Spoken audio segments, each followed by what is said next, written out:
Bismillah, alhamdulillah.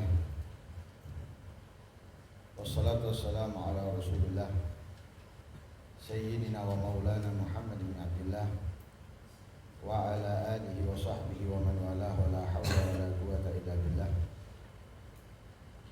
Nawaina ta'allum wa ta'lim wa naf'a wal intifa' wal mudzakarata wal tadhkir wal ifadata wal istifadah wal hatha ala tamassuki bi kitabillahi wa sunnati rasulihi wa du'a ila al-huda wa dilala ala al-khair ibtigha'a wajhillahi wa mardatihi wa qurbihi wa thawabihi min Allah ta'ala.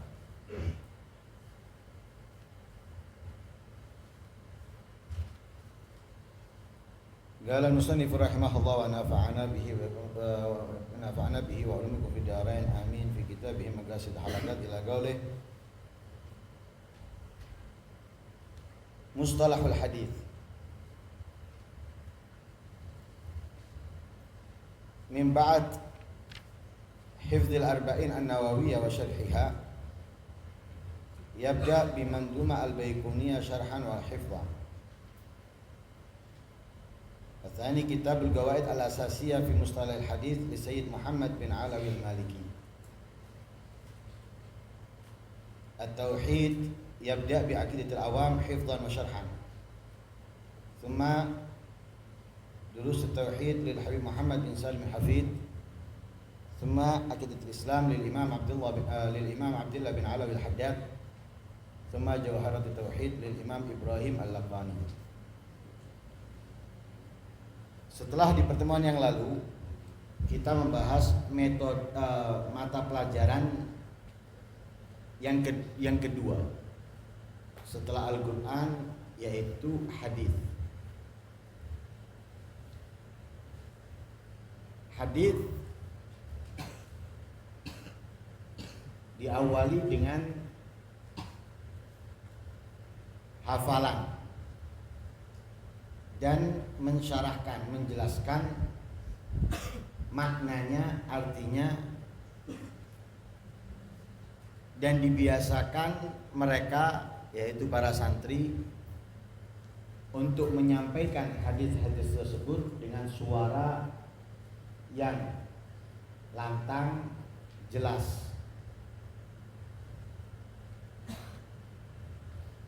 Jadi bukan hanya sekedar hafal, tapi minimal mengetahui artinya bagi pemula. Karena itu pernah kita jelaskan bahwa ada rutinan yang diasuh oleh Habib Umar bin Muhammad bin Salim Hafid yang dinamakan dengan Jalsatul Itsnain, yaitu setiap hari Senin ba'da Isya. Sebelum beliau menyampaikan tafsir Al-Quran, terlebih dahulu ada yang membacakan Al-Quran, ada yang membacakan hadis, ada yang qasidah munfarid, baru beliau menyampaikan tafsir Al-Quran. Ini sesuai dengan apa yang ada dalam kitab ini yang beliau lakukan. Yang membacakan Al-Quran dipilihkan dari mereka-mereka yang hafal Quran, yang memiliki suara yang bagus, suaranya enak. Dan subhanallah, pada umumnya orang yang hafal Quran itu suaranya enak didengar. Nah, kalau suaranya kepingin enak, ngafal Quran. Tapi kok ada tetelan suara. Jangan nanti jualan suara. Hanya manggung ke sana ke sini hanya modal suara. Setelah itu, kalau ayat Al-Quran ini tidak melihat usia, walaupun dia masih kecil ataupun ini sudah remaja dan dewasa, diganti Senin ini, Senin ini dan sebagainya. Kalau hadis itu biasanya diambil dari anak-anak kecil, dikasih 1-2 hadis. Untuk apa? Menyampaikan dengan hafalannya. di depan orang-orang yang hadir. Nah, itu apa? Membiasakan mereka melafatkan hafalan hadisnya dengan jelas dan lantang, kemudian memahami artinya. Nah, itu diambil daripada hadis-hadis yang singkat, hadis-hadis yang pendek. Karena itu beliau memilihkan membuat hadis yang singkat, yang pendek, yang diringkas dari hadis-hadis yang lebih banyak. Ya, beliau meringkas dari kitab Syifa'us Sakim. Syifa'us Sakim itu ringkasan hadis-hadis yang dibuat oleh mertuanya, Al-Habib Muhammad bin Abdullah Al-Haddad. Isinya singkat hadisnya, menggunakan huruf abjad, alif, ba, ta, jim sampai akhir. Setiap huruf itu 10 hadis, kecuali beberapa huruf yang lebih dari 10. Ada yang 15, ada yang 17. Tapi selainnya itu 10 hadis. Misalnya alif 10, ba 10, yang diawali hadis yang diawali dengan alif, ba sampai akhir. Lah beliau meringkas dari Syifa'us Sakim ini, hadisnya namanya Mukhtarul Hadis. Nah, jumlah hadisnya hanya 51, 49 atau 51 atau 59. Sama dibuat sama beliau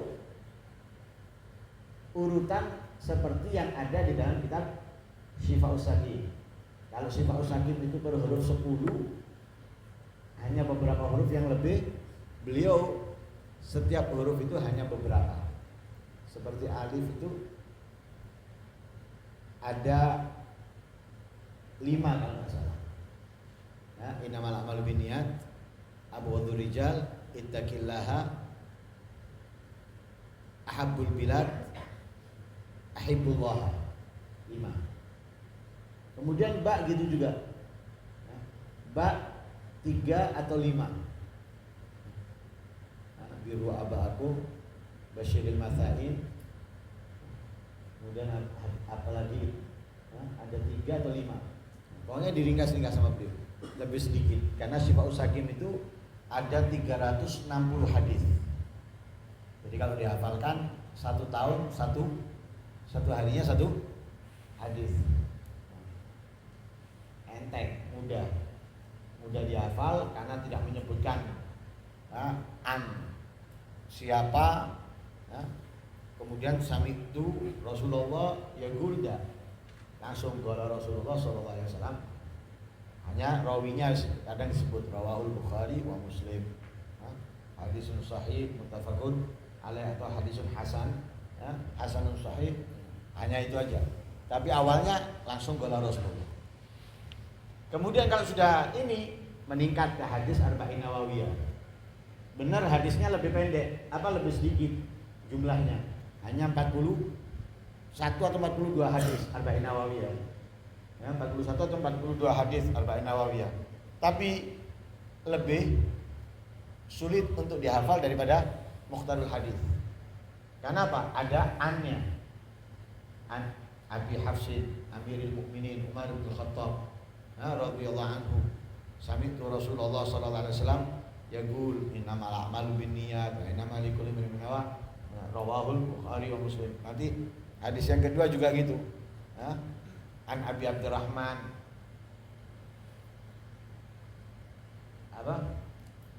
Abdullah bin Umar bin Khattab dan lain sebagainya. Agak panjang. Kemudian hadisnya juga kadang banyak panjang. Seperti hadis tentang malaikat Jibril yang menyamar datang ke Rasulullah. Ketika Rasulullah sedang duduk dengan para sahabatnya, datang malaikat Jibril. Di saat Rasulullah datang, ini dia datang langsung menghadap ke Rasulullah. Itu bainama nahnu julusun inda Rasulillah, ja'a rajulun syadidu bayadi thawb syadidu sawadi sa'at, itu ala alaina rajulun. Ya, bayadi thawb, syadidu sawadi sya'ar. La ya'rifuhu minna ahad. Dijelaskan panjang hadisnya. Sampai duduk fa'asna darubatahu rukbatain. Ya. Kemudian tanya kepada Rasulullah, mal Islam, mal iman, disebutkan mal Islam, jawab oleh Rasulullah, mal iman, disebut. Panjang hadisnya. Jadi jumlahnya lebih sedikit tapi hadisnya lebih panjang. Setelah Arba'in Nawawiyah hafal dan mengetahui artinya dan bisa menjelaskan sedikit makna yang terkandung di dalam hadis tersebut, nah, menyampaikannya juga dibiasakan dengan apa? Seperti orang mau ceramah. Jadi bismillah, alhamdulillah, wassalatu wassalamu ala rasulillah. An Abi Hafsin Umar bin Khattab, an Abi Hafsin Amirul Mukminin Umar bin Khattab radhiyallahu anhu yaqul, sami'tu Rasulullah sallallahu alaihi wasallam yaqul. Kemudian ditutup dengan doa, kemudian sholawat dan salam. Setelah itu baru lanjut ke kitab Nurul Iman. Nah, Nurul Iman ini juga dari ringkasan hadis yang diambil oleh Umar. Yang diambil oleh Umar. Hadisnya lebih panjang daripada Mukhtarul Hadis. Maksudnya lebih banyak, tapi hadisnya nggak panjang-panjang, tapi juga agak sulit dihafal. Jadi kalau Mukhtarul Hadis itu lebih mudah, Arba'in Nawawi lebih sulit dari Mukhtarul Hadis, lebih sulit hafalnya dari Mukhtarul Hadis. Nurul Iman ini lebih mudah dari Arba'in, tapi untuk dihafalkan lebih sulit dari Mukhtarul Hadis. Karena hadisnya dalam Nurul Iman juga nggak panjang-panjang. Kalau dalam Arba'in Nawawiyah panjang-panjang, tapi dalam Nurul Iman nggak ada yang panjang. Tapi lebih panjang dari yang di Mukhtarul Hadis. Tapi lebih sulit untuk dihafalkannya. Nah, karena ada an-annya dan sebagainya. Karena kita kan nggak mudah menghafalkan nama. Karena orang yang mudah menghafalkan nama itu pasti orang cerdas. Hafal nama itu pasti orang cerdas, kenalan sama orang, apalagi disebutkan an dia bisa, ini tanda orang cerdas. Makanya seperti Imam Bukhari. Imam Bukhari itu cerdas. Kenapa? Karena Imam Bukhari itu pernah dites. Karena banyak orang waktu itu nggak mempercayai kehebatan Imam Bukhari. Sehingga kumpul ulama ahli hadis untuk membuktikan bahwa Imam Bukhari ini benar-benar pinter, cerdas, layak untuk dijadikan Imamul Muhaddits. Ahli hadis ini menyebutkan perawi yang diacak. An sampai Rasulullah. Itu ada 100 ahli hadis. Mereka semuanya disuruh ngomong dulu, menyebutkan perawi yang diacak. Hebatnya Imam Bukhari, setelah 100 mereka semua selesai, Imam Bukhari kemudian menyebutkan yang disebutkan oleh yang pertama. Beliau menyebutkan an disebutkan yang salah sama Imam Bukhari. Bukan sesuai hafalannya, tapi yang didengar Imam Bukhari dari penyampaian ulama tadi itu yang sengaja dikacir-kacirkan perawinya, itu disebutkan oleh Imam Bukhari sesuai dengan yang disebutkan oleh ulama tersebut. Saya mau nyebutkan 10 aja, kira-kira bisa langsung hafal? Hah? Bisa langsung hafal? Hadiahnya istri cantik. Hah? 10 aja. Nama. Kita akan kesulitan. Lah ini sebutkan berapa dan bukan satu orang. Setelah 100 Imam Bukhari ngulangi satu-satu. Disebutkan salahnya, tadi menyebutkan an itu salah. Yang benar ini dulu. Yang kedua tadi menyebutkan an salah. Yang benar sebutkan semua. Nah, makanya Imam Bukhari itu adalah orang yang sangat cerdas. Nah, karena itu saya katakan Nurul Iman ini hadisnya nggak sepanjang yang di Arba'in. Untuk dihafal lebih sulit dari yang di Mukhtarul Hadis. Nah setelah itu baru memulai ya, ke yang lebih banyak hadisnya dan lebih panjang seperti ringkasan Riyadhus Shalihin ya, yang dirangkum oleh Imam An-Nabhani. Nah di situ mulai pelajar tadi itu lebih teliti, lebih jeli di dalam apa? Masalah-masalah yang penting yang harus dia pahami, yang harus dia pelajari. Karena kalau hadis-hadis yang di Mukhtarul Hadis, Arba'in dan Nurul Iman ini hal-hal yang mudah, yang kecil, yang mungkin kebanyakan itu berhubungan dengan yang sunnah, gampang. Tapi kalau sudah di Riyadhus Shalihin ini menyangkut lebih luas. Sehingga ketika kita mempelajarinya harus lebih teliti. Harus lebih teliti, harus lebih jeli. Lah di Riyadhus Shalihin ini, di dalam kitab ini ya perlu dihafalkan yang mudah untuk kita hafalkan, yang memang itu dibutuhkan. Ya, yang mudah dihafalkan dan itu memang yang dibutuhkan. Nah, apalagi yang berkenaan dengan kegiatan kita seperti wudhu, seperti sholat dan yang lain sebagainya daripada kewajiban atau daripada fadhailul amal. Lah kali ini berhubungan dengan hadis perlu juga mempelajari apa? Mustalahul hadis. Ya, mustalahul hadis. Lah kitab yang perlu dipelajari dalam mustalahul hadis ini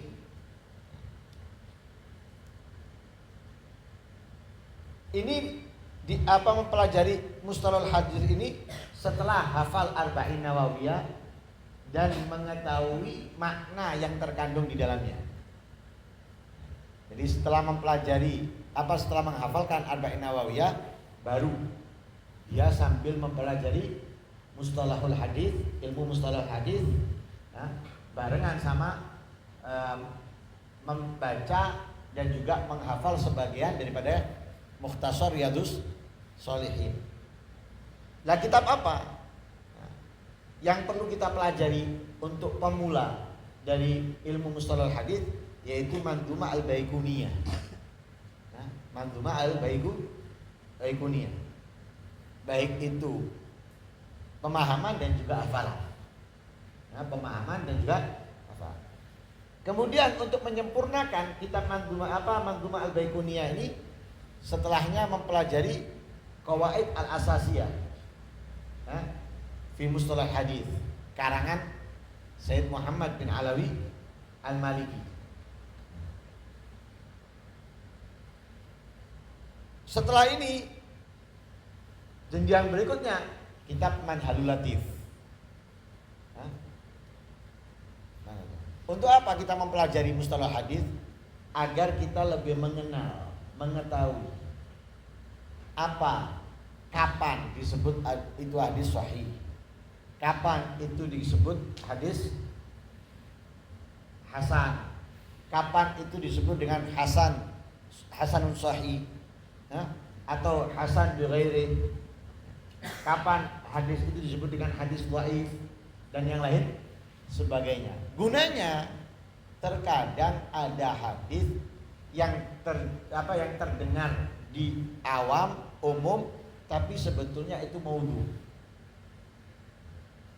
Lah, hadis maudhu itu nggak bisa untuk diamalkan. Tapi kadang hadis ini sudah tersebar. Tapi karena yang menyebar mungkin orang yang kurang mengerti, yang kurang paham, sehingga dia menyebarkan. Lah nggak boleh, nggak bisa diamalkan. Beda dengan hadis dhaif. Hadis dhaif masih bisa diamalkan. Tujuannya pengamalan hadis dhaif itu untuk apa? Fadhailul amal. Untuk mengambil faedah daripada amalnya, keutamaan, keistimewanya. Tapi sedangkan hadis maudhu nggak bisa. Hadis maudhu nggak bisa. Lah itu kita supaya tahu kapan dinamakan hadis itu maudhu. kapan hadis itu dinamakan dhaif, kapan hadis itu dinamakan musalsal dan yang lain sebagainya. Nah, itu yang perlu dipelajari. Pertama kitab Manzumah Al-Baiquniyah. Kemudian kitab Al-Qawaid Al-Asasiyah. Karyanya Sayyid Muhammad bin Alawi Maki. Kemudian kitab Manhajul Hadis. Itu sudah hadis. Kali ini tauhid. Tauhid ini pertama kitab Aqidatul Awam.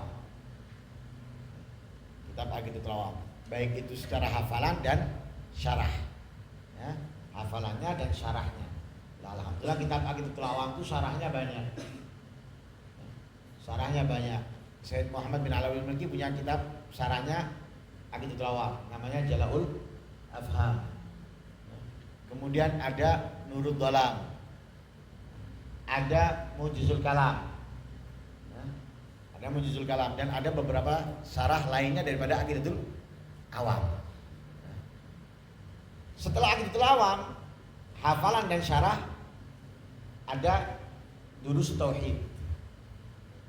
Nah, Durus Tauhid ini ilmu tauhid yang dikarang oleh Hayuman untuk pemula.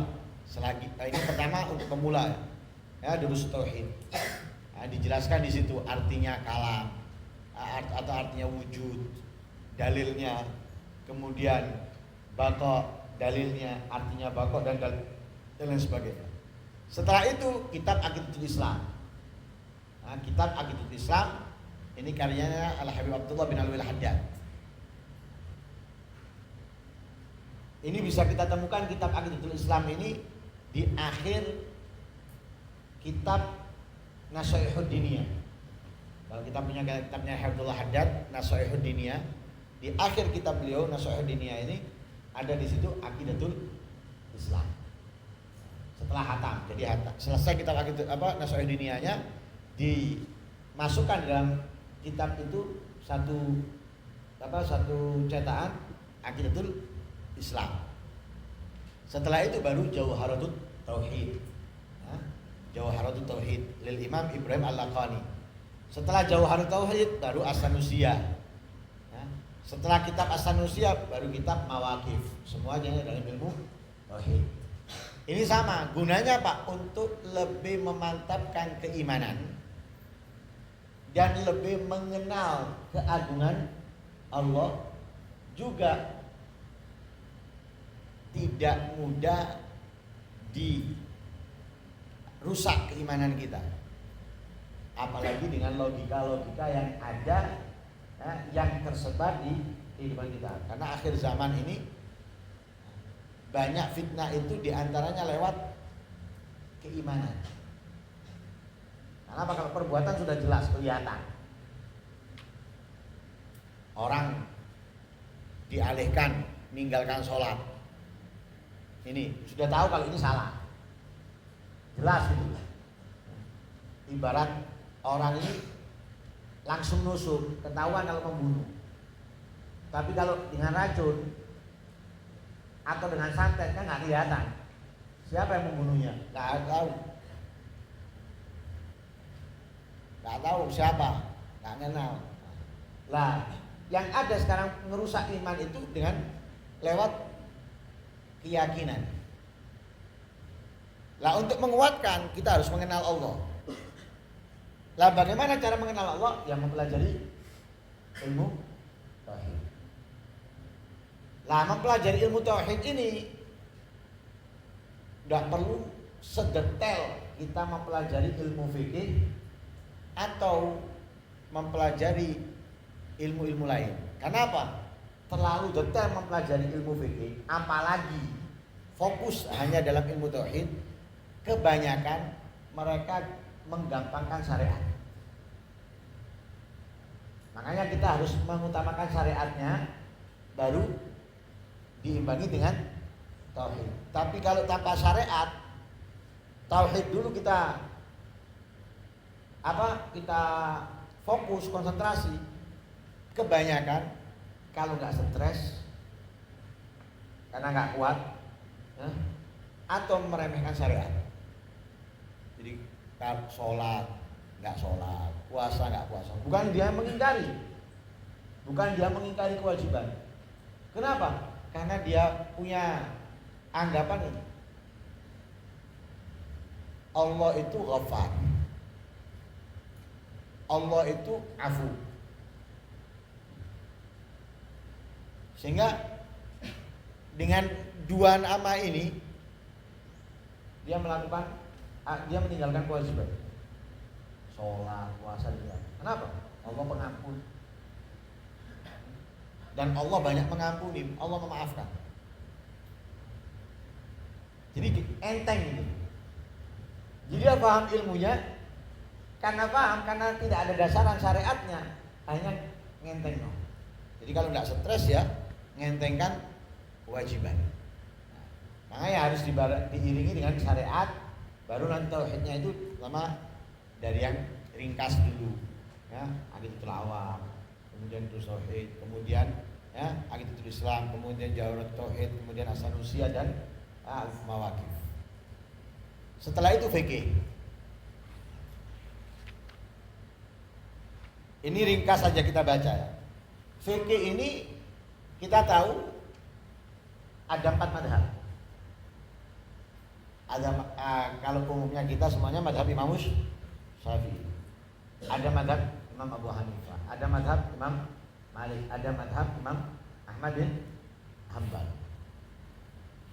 Karena kita bermadhab Imam Syafi'i, yang paling utama dan yang harus kita pelajari adalah madhabnya Imam Syafi'i. Tapi jangan kita buta dengan madhab lain. Jangan kita buta dengan madhab lain. Apa yang ada dalam madhab yang lain itu perlu kita pelajari, perlu kita ketahui. Kenapa? Karena satu, ikhtilaf ulama itu apa? Rahmah. Perbedaan yang terjadi pada ulama itu adalah membawa rahmah, keringanan, kemudahan bagi awam. Karena kalau kita berpegang hanya dengan satu madhab, itu yang kita pegang, dengan satu madhab. Tapi terkadang jangan kita kemudian karena madhab ini, sedangkan di madhab yang lain itu meringankan awam, kita harus memakai madhab ini. Ini jangan. Kasih contoh gini. Ini dalam madhab kita sendiri aja perbedaan pendapat. Air mustamal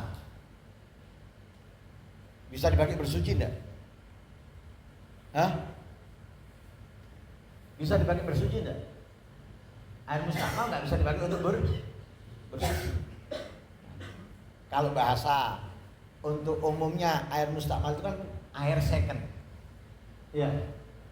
Air second. Dia suci, tapi tidak bisa mensucikan.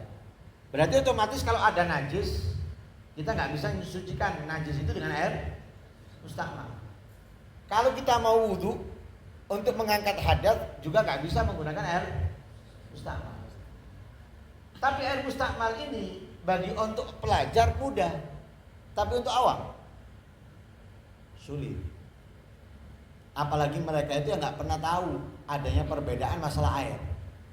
Taunya pokoknya air dipakai untuk wudu, dipakai untuk mandi, dipakai untuk mensucikan. Kan gitu orang awam. Mau itu air banyak, mau itu air sedikit, mereka nggak peduli. Pokoknya air ini bukan kencing, ya, atau tidak kena kencing dan lain sebagainya, bisa dipakai untuk bersuci. Orang awam. Lah kalau kita haruskan orang awam itu nggak boleh pakai air mustakmal, ini menekan mereka. Lah, ketika hal seperti ini terjadi, akhirnya mereka merasa susah agama ini, ruwet.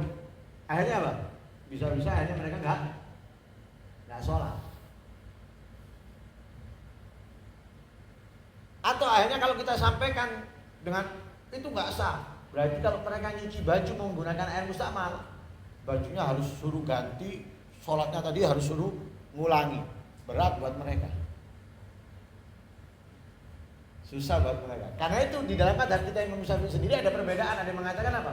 Di antaranya Imam Ghazali mengatakan apa?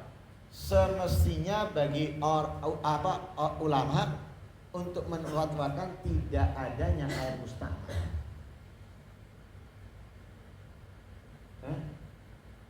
Anjurannya Imam Ghazali. Semestinya bagi ulama memfatwakan tidak adanya air mustakmal. Kenapa? Karena repot buat mereka. Tapi dalam madhab yang lain, kalau nggak salah dalam madhabnya Imam Abu Hanifah, masalah air itu paling enteng. Jadi kejatuhan najis, mau airnya banyak atau sedikit, nggak berubah suci. Kalau kita enggak kan, madhab kita kejatuhan najis, kalau itu airnya sedikit, walaupun nggak berubah najis. Kalau banyak, nunggu berubah. Kalau madhab Imam Abu Hanifah kan mau banyak, mau sedikit, pokoknya nggak berubah, nggak najis, nggak ada air mustakmal, nggak ada air mustakmal. Sehingga Al-Habib Abdullah Haddad mengatakan, kalau bukan karena aku menjaga adabku dengan para salaf, niscaya akan aku mentaklid madhab Imam Abu Hanifah dalam air. Katanya Imam Al-Habib Abdullah bin Alawi Al-Haddad, kalau bukan karena adabku dengan para salaf, saya aku akan mentaklid madhabnya Imam Abu Hanifah dalam bab. Lah dari sini perlu kita mempelajari madhab lain untuk apa? Pengimbang saja. Pengimbang. Karena apa? Terkadang madhab yang lain itu kita butuhkan di dalam sesuatu keadaan tertentu. Makanya dalam madhab Imam Syafi'i itu ada apa? Syurutut taklid. Ketika kita mau mengikuti madhab lain, ada syaratnya. Lah, di antara syaratnya taklid itu apa? Bukan hanya tahu kalau ini di madhab yang lain boleh, kemudian kita mengikuti madhab ini. Bukan hanya itu, tapi kita harus tahu tentang hal itu di dalam madhab itu. Contoh, wudu.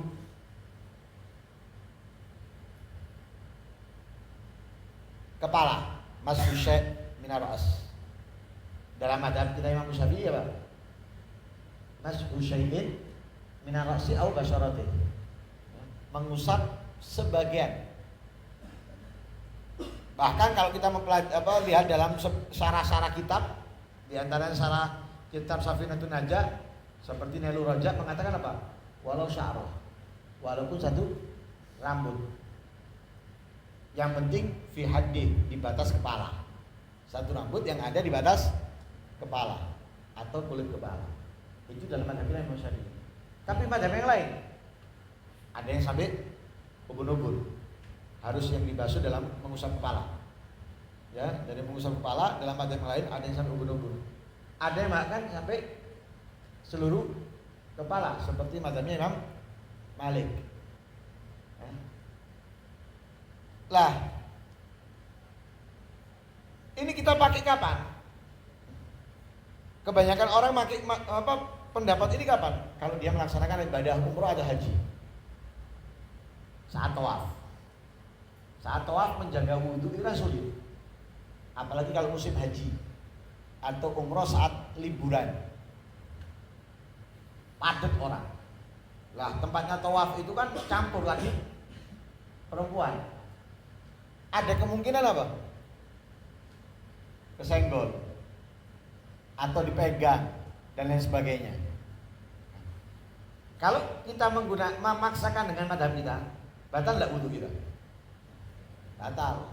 Karena dalam madhab kita Imam Syafi'i, iltiqa basyaratai rajulin wa imra'atin kabirain ajnabiyin min ghairi ha'il membatalkan wudhu. Disengaja ataupun tidak, dengan syahwat ataupun tidak.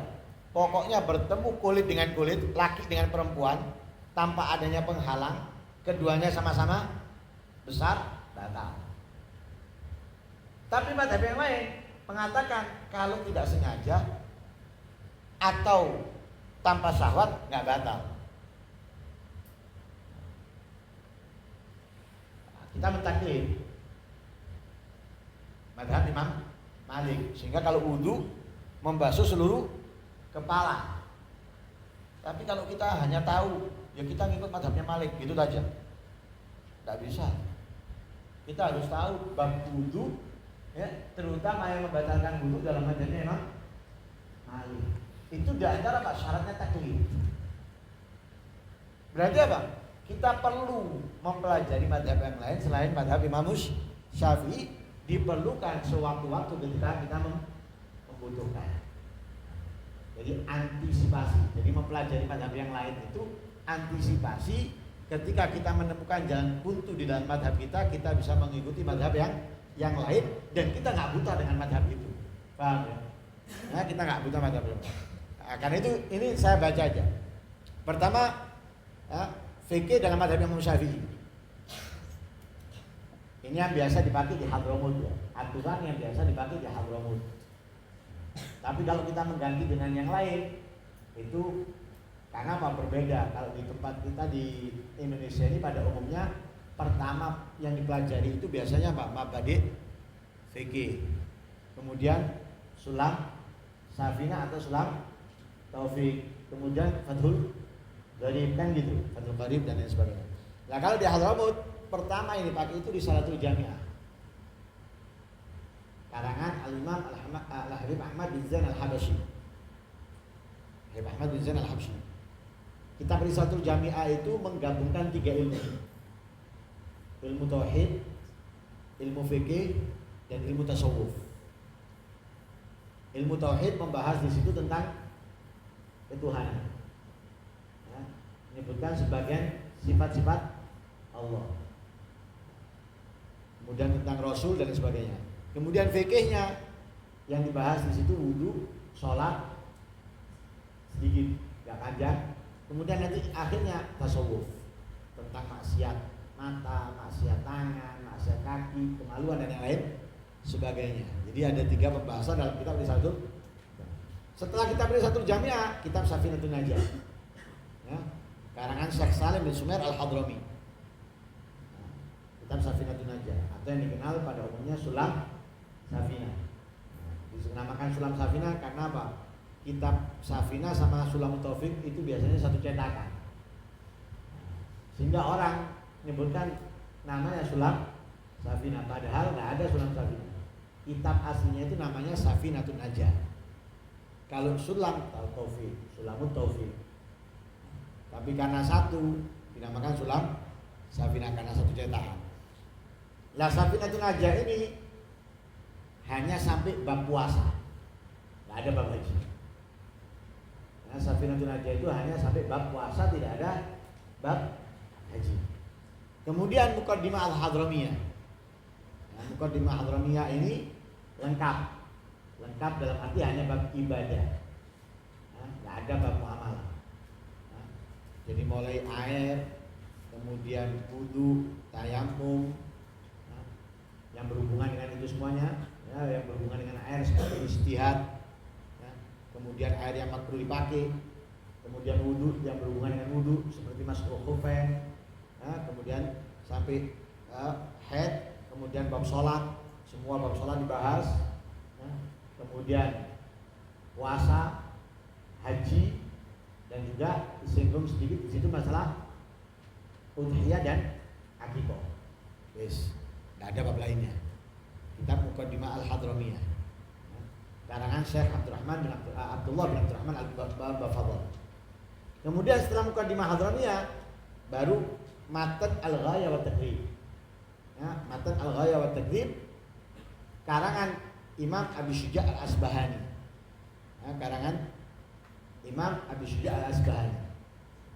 Setelah itu Zubat. Ya, Mantu Zubat atau Sofatul Zubat. Al-Imam Ibnu Ruslan dengan syarahnya, ya, dipelajari matanya dan juga syarahnya juga banyak, ya, syarahnya Zubat juga banyak. Lah kitab Zubat ini dipelajari bersamaan dengan kitab Yaqutun Nafis, ya, bersamaan dengan kitab Yaqutun Nafis karangan daripada Habib Ahmad bin Umar Asy-Syadhili. Kitab Yaqutun Nafis ini kebanyakan itu hanya membahas tentang surut, arkan dan istilah. Jadi lughatan syar'an, syurut, arkan. Simpel kitabnya. Kalau dalam bab muamalahnya ada tambahan surahnya, gambarannya. Nah, gambarannya, akadnya, jual beli, gambaran akad, kirot, syarikah dan yang lain sebagainya. Nah, kemudian Zubat bersamaan dengan kitab Yaqutun Nafis. Setelah selesai keduanya baru Umdah. Ya, Umdatus Salih wa Umdatun Nasik dari Imam Ibnu Nagib. Itu dalam kitab dalam fikih Syafi'i. Nah, dalam fikih Syafi'i. Kalau dalam fikih Hanafi mempelajari kitab Maraqil Falah Syarah Nurul Idah. Nah, karangan Al Hasan bin Ammar Asy-Syurumbilani, Asy-Syurumbilali. Yang kedua Al-Lubab Syarh Kitab Al-Matan lil Ghaduri Al-Hanafi. Wa syarah li Syekh Abdul Ghani Al-Ghunaymi Al-Maidani. Kemudian kitab Al-Ikhtiyar li Ta'lil Al-Mukhtar Al-Musili. Al-Hidayah Syarah Bidayatul Muqtadi lil Murghinani. Matan Kanzud Daqaiq li Nasafi. Bada'i'ul Sana'i fi tartib syara'i lil Kasani. Ad-Durrul Mukhtar lil Haskafi Syarah li Matn Tanwiril Absar. Kemudian fikih Maliki Al-Mudawwana, kitab karyanya Imam Malik, biriwayah Suhnun anil Imam Abdurrahman ibn Qasim Al-Atiki. Mukhtasar Sayyidi Khalil. Kemudian ada Syarhul Kabir, ada Mawahibul Jalil, ada At-Taj wal Iqlil, Jawahirul Iqlil, Ar-Risalah Al-Fiqhiyah. Memiliki juga banyak syarah, Al-Fawaqih Ad-Dawani. Kemudian syarah Syekh Ahmad Az-Zarruq, Ahmad Zarruq. Itu fikih Maliki. Ada fikih Hambali. Fikih Hambali Kasyful Qana' an Matnul Iqna'. Dan Matnul Iqna' lil Hajawi. Kemudian syarah Muntahal Iradat lil Bahuti. Kitab Muntahal Iradat lin Najjar Al-Futuhi. Kemudian ada Al-Insaf fi Rajih min Al-Khilaf lil Mardawi. Ar-Rad Al-Murabba' Syarah Zadul Mustaqna lil Bahuti.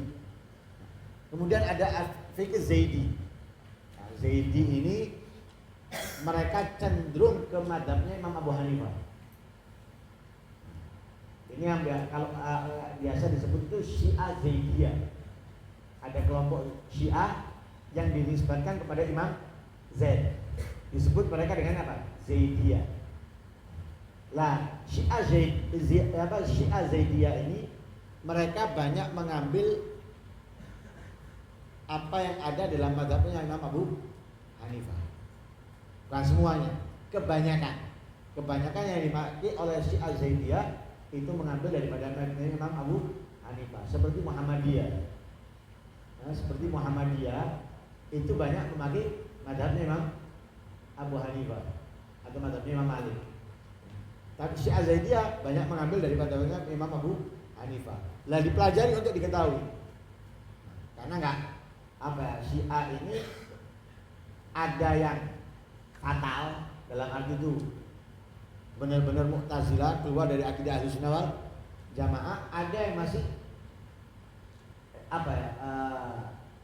kalau kita gambarkan ada Wahabi, ada Salafi. Nah, kalau Muhammadiyah ini halus. Muhammadiyah halus. Kalau Salafi Wahabi ini keras. Nah, Syiah Zaidiyah ini ibaratnya halus. Cenderung masih nggak kelewatan batas. Nah, tidak kelewatan batas. Nah, perlu dipelajari untuk apa? Untuk mengetahui. Nah, Nukatul Ibadat lil Qadhi Ja'far bin Abdus Salam. Ada Syifaul Awam lil Amir Al-Husain bin Al-Qasim. Kemudian kitab Al-Azhar fi Fiqh Al-A'immatul Adhar lil Imam Ahmad Al-Murtada. Syarah kitab Al-Azhar At-Taj Madhab fi Ahkam Madhab lil Imam Al-Unsi. Kemudian mempelajari Fiqhul Muqarin ma'al Madzahib. Fikih Muqarin ini seperti fikih perbandingan antara madhab. Fikih yang berkolaborasi antara madhab. Seperti Mizan lil Imam Sya'rani. Kemudian Bidayatul Mujtahid wa Nihayatul Muqtasid Ibn Rushd Al-Hafidh Al-Maliki. Wa hadhihi majmu'ah ukhra min al-kutub takunu marja'an lil matali' fi hadzal fan.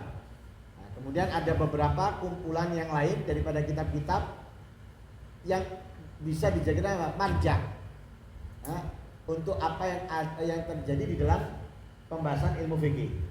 Seperti Al-Mabsud, Al-Mughni li Ibn Qudamah Al-Hambali, Al-Majmu' Syarah Muhadzab lil Imam Nawawi, Bada'i'us Sana'i fi Tartib Syara'i lil Kasani Al-Hanafi, ada Tuhfatul Fuqaha li Al-Aidin As-Samarqandi Al-Hanafi, Al-Bayan Syarhul Muhadzab lil Imrani Al-Yamani Asy-Syafi'i, Al-Qawaninul Fiqhiyah li Ibn Juzai Al-Maliki Al-Ghurnati, Kitabul Fiqh Al-Islami li Dr. Wahba Zuhaili. Lah, setelah kita mempelajari ilmu fikih, kita perlu juga mempelajari apa? Usulul fikih. Usulul fikih yang kita baca kitab Al-Waraqat lil Imam Al-Haramain Al-Juwaini. Kitab Al-Waraqat lil Imam Al-Haramain Al-Juwaini. Lah, itu daripada ilmu fikih.